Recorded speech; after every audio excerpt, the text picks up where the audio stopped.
ابھی لاہور پر حملے کو 24 گھنٹے بھی پورے نہ ہوئے تھے کہ دشمن نے 500 ٹینکوں اور 50,000 فوج سے سیالکوٹ پر حملہ کر دیا۔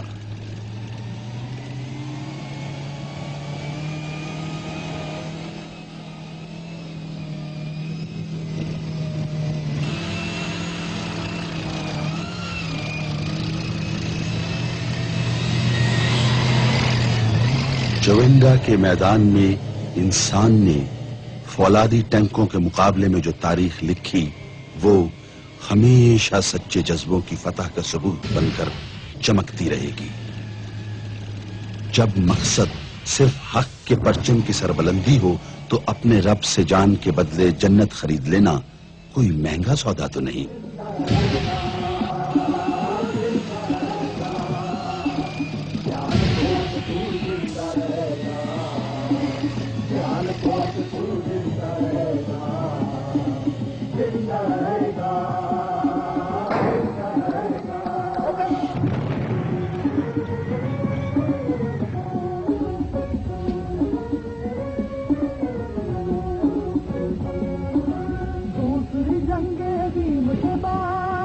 سیالکوٹ کے محاذ پر بھی قوت ایمانی عسکری قوت پر غالب رہی اور یہاں بھی دشمن کا خواب پورا نہ ہو سکا۔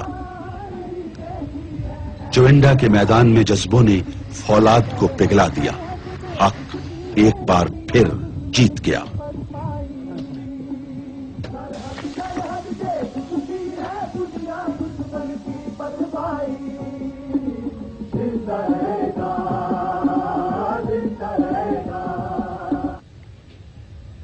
دشمن جب مادر وطن کی عزت کی طرف ہاتھ بڑھائے تو دھرتی کے بیٹوں کی غیرت پر بند باندھنا مشکل ہو جاتا ہے۔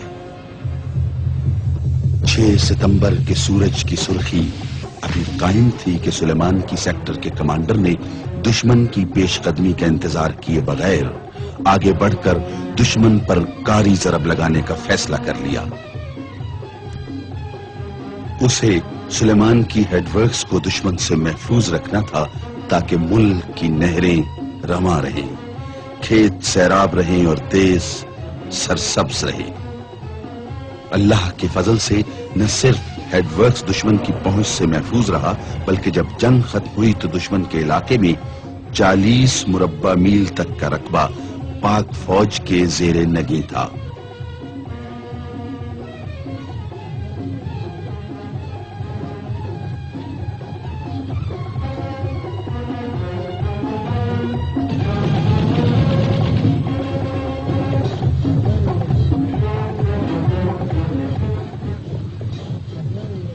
بھارتی فضاؤں میں 18 سال بعد ایک بار پھر مسجدوں سے تکبیر کی آواز گونجی۔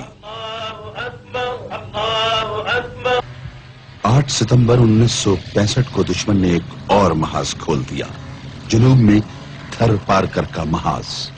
اس کا خیال تھا کہ پاکستان کی افواج کو کشمیر سے سندھ تک تقریباً 1500 میل لمبی سرحد پر پھیلا کر کمزور کیا جا سکتا ہے، لیکن یہاں تو صرف افواج پاکستان ہی نہیں، پوری قوم دشمن کے مقابلے میں سینہ سپر تھی۔ گدروں کی چوکی پر بھارت کے قبضے کے بعد پاک افواج نے جوابی کارروائی کا پلان تیار کیا اور فوج کے ساتھ لڑنے کے لیے 1000 رضاکاروں کی خدمات کی درخواست کی گئی۔ جواباً 50,000 حر سر پر کفن باندھے دیس کی حفاظت کے لیے حاضر تھے۔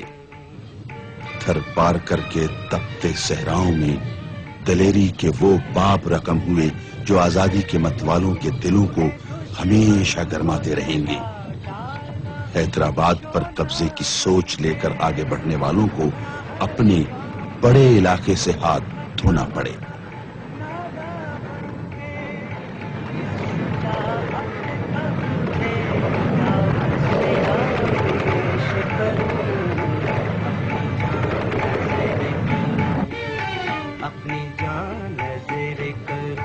اپنی وفا پیش کروں، قوم کے مرد مجاہد تجھے کیا پیش کروں، اپنی جان نذر